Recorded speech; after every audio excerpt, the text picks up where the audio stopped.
जय श्री राधे। पूज्य श्री सद्गुरुदेव भगवान के चरणों में प्रणाम। पूज्य श्री भाई जी एवं बाबा के कुछ संस्मरण। बात है सन 1957 ईस्वी की राधा अष्टमी के अवसर पर पूज्य भाई जी एवं बाबा रतनगढ़ में ही थे। राधा अष्टमी को श्री राधा जन्म का और नवमी को दधी कांदों का उत्सव बड़े उत्साह से मनाया गया। दधी कांदों के उत्सव संपन्न होने के बाद भक्तगण नोहरे की बालुकामयी भूमि पर बैठे हुए हैं। नोहरे के भीतर टीन शेड है और टीन शेड के सामने विस्तृत रेतीली जमीन है। टीन शेड के अभिमुख बैठे हुए भक्तों के तन मन पर खुमार चढ़ी हुई है। कोई भी हटने या जाने का नाम नहीं ले रहा है। भाव विभोर श्री ढोलकिया जी बोल रहे हैं, बधाई है, बधाई है। श्री ढोलकिया जी के पीछे सभी भक्त बोल रहे हैं और रह रह करके बधाई है, बधाई है कि सामूहिक ध्वनि आकाश को गुंजा देती हैं। श्री ढोलकिया जी माने श्री बजरंग लाल जी बजाज, जो इस उत्सव में सदा ढाड़ी बनते हैं और श्री राधा रानी के जन्म की बधाई श्री विश्वभानु जी को सुनाया करते हैं। श्री ढोलकिया जी ने यह व्रत अपने जीवन के अंत तक निभाया। बधाई में ढोलक बजाने के कारण ही इनका नाम ढोलकिया जी पड़ गया। बालू पर बैठे हुए भक्तगण ढोलकिया जी के स्वर में स्वर मिला रहे हैं। ढोलकिया जी द्वारा बधाई बोले जाने का क्रम जारी है। ढोलकिया जी की सजल आँखें, सकंप देह, गदगद वाणी आदि बाह्य लक्षण उनकी भावमयी स्थिति की ओर संकेत कर रहे हैं। श्री ढोलकिया जी के बगल में ही श्री भाई श्री राम निवास जी ढंडारिया बैठे हुए हैं। यह खुमारी भी एक छूत का रोग है। ढोलकिया जी के साथ साथ भाई ढंडारिया जी भी हुलसित पुलकित हो रहे हैं। श्री ढंडारिया जी ने भाव विभोर भाषा में पुकार कर माँ से कहा, आज तेरे द्वार पर अनोखा ही ढाड़ी आया है। बधाई के न्यौछावर मिले तभी यह जाएगा। माँ ने यह पुकार सुनी पर महिलाओं से घिरी होने के कारण आ नहीं सकी, किंतु इधर तो बधाई है का सस्वर एवं उच्च घोष चलता ही रहा। श्री ढंडारिया जी ने फिर माँ से कहा, तुम इनकी बधाई को क्यों नहीं स्वीकार करती? ये कब से बधाई दे रहे हैं, एक बार इधर तो आओ। दूर से बाबूजी का यह सब देख रहे थे। पूज्य श्री भाई जी सब देख रहे थे।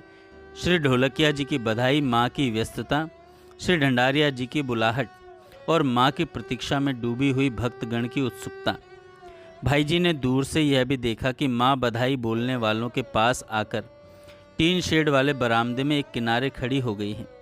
माँ ने मौन अधरों से किंतु उल्लसित नैनों से देखा भाव विभोर स्थिति को, श्री ढोलकिया जी को, श्री ढंडारिया जी को तथा अन्य भक्तों की भाव विभोर स्थिति को तथा सुनने लगी बधाई की श्रुति प्रिय घोष को।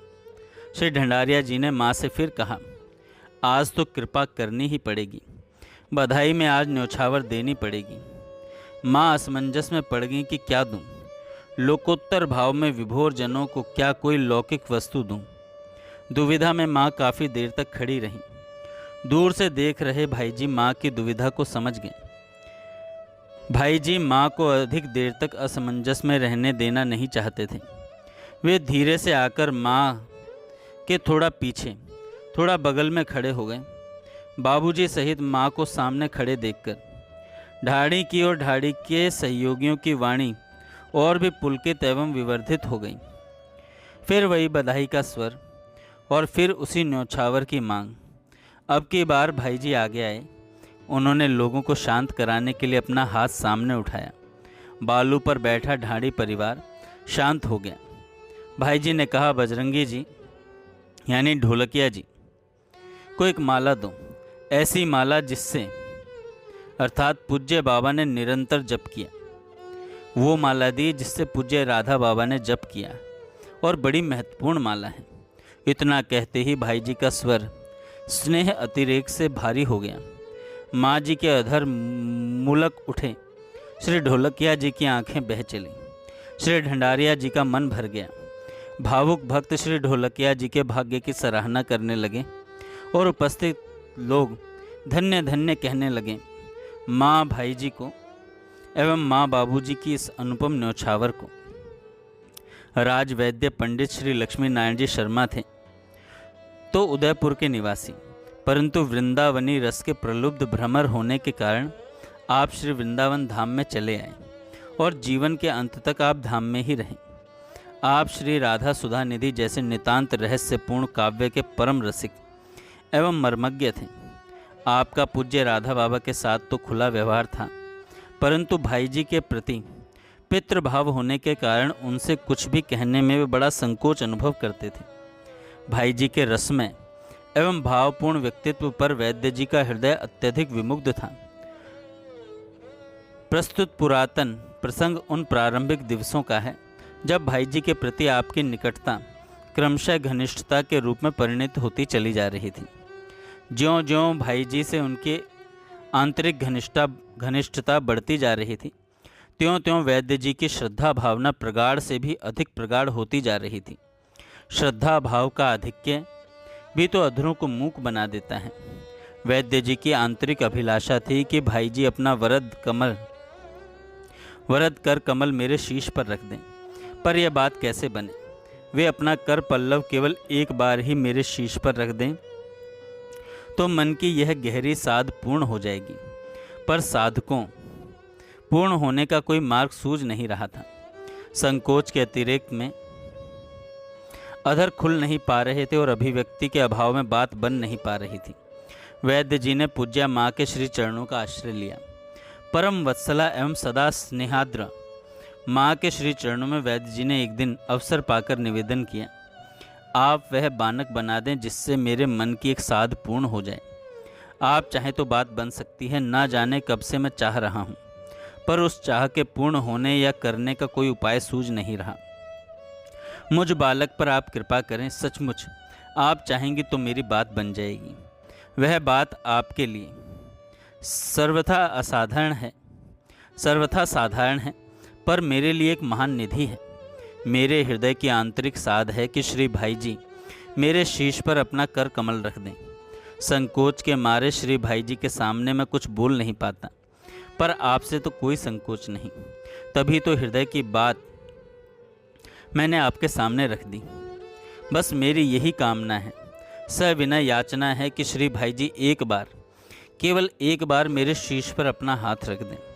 वैद्य जी की विनती की सच्चाई माँ के हृदय को छू गई। वैद्य जी की बात सुनकर उन्होंने मन ही मन विचार कर लिया कि कभी वैद्य जी की बात को बनाना है, परंतु प्रकट रूप से कोई स्पष्ट आश्वासन नहीं दिया। हाँ, अल्पभाषिणी माँ ने मंद मंद मुस्कुराते हुए मात्र इतना ही कहा, है तो मुश्किल पर देखूंगी। एक दिन मध्याह्न के समय जब भाई जी को भोजन कराने वाली थी माँ, उस समय वैद्य जी भी वहाँ उपस्थित थे। वैद्य जी के सामने ही माँ ने बाबूजी से कहा, आप इन्हें आशीर्वाद क्यों नहीं दे देते? आपके आशीर्वाद के लिए इनके मन में बड़ी इच्छा है। माँ की बात को काटते हुए भाई जी ने कहा, मैं क्या कोई महात्मा या महंत हूँ जो आशीर्वाद दूँ? मैं तो एक साधारण व्यक्ति हूँ। जैसे ये वैद्य जी हैं वैसे ही मैं भी एक हूँ। मेरे आशीर्वाद में भला क्या रखा है? बैठे हुए वैद्य जी माँ की बात को सुनकर माँ के श्री चरणों पर बलिहार जा रहे थे कि माँ ने कितने मधुर ढंग से उपयुक्त अवसर पाकर मेरी सिफारिश कर दी। वैद्य जी को उस समय गोस्वामी तुलसीदास जी की पंक्तियाँ याद आ रही थीं कि कबहू क अम्ब अवसर पाई, मेरी सुधि छाइब धाइब कछु करुण कथा चलाई। जहाँ वे माँ के चरणों पर बलिहार जा रहे थे, वहीं भाई जी के उत्तर को सुनकर बड़ी दुविधा में झूल भी रहे थे कि पता नहीं मेरी बात बनेगी या नहीं। भाई जी ने ज्यों ही अपना दैन्य प्रदर्शित किया, त्यों ही माँ ने भी उनकी बात को काटते हुए कहा, जब आप में कुछ नहीं है तब इनके सिर पर हाथ रखने में भला क्या आपत्ति है? हाथ रखने से यदि इनके मन को संतोष मिलता हो तो रख देना चाहिए।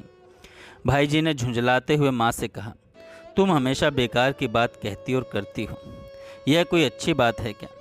उस झुंझलाहट को देखकर वैद्य जी तो निराश हो गए, पर माँ तो भली प्रकार जानती थी उस झुंझलाहट के स्वरूप को। माँ ने बड़े मीठे स्वर में, ऐसे मीठे स्वर में मानो उस झुंझलाहट पर शीतलता की वर्षा हो गई। बस ऐसे बड़े मीठे स्वर में कहा, देखिए, किसी का मन खिन्न नहीं करना चाहिए, किसी को निराश नहीं करना चाहिए। आज तो थाली तब परोसूंगी जब आप अपना हाथ इनके मस्तक पर रख देंगे। इतना कहते कहते माँ ने वैद्य जी को पास बुलाया और भाई जी का हाथ थामकर उनका कर पल्लव वैद्य जी के शीश पर रख दिया। वैद्य जी तो निहाल हो गए। साध की सिद्धि और श्रद्धा की निधि आंखों में झलक पड़ी। पहले श्रद्धा के अतिरेक में अधर मुख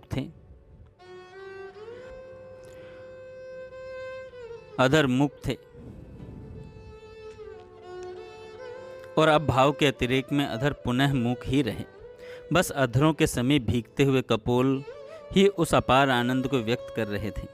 एक और आश्चर्य हुआ, केवल बाबूजी का ही आशीर्वाद नहीं मिला, अपितु युगल का आशीर्वाद मिला। भाई जी के साथ साथ माँ का भी तो कर पल्लव मस्तक पर था। यह तो एक असंभव कार्य, कल्पना से सर्वथा परे का कार्य चरितार्थ हो गया। ऐसा युगल आशीर्वाद भला किसे और कब मिल पाया है। युगल आशीर्वाद प्राप्त श्री वैद्य जी के सिद्धार्थ एवं कृतार्थ जीवन को बार बार वंदन है। जय श्री राधे।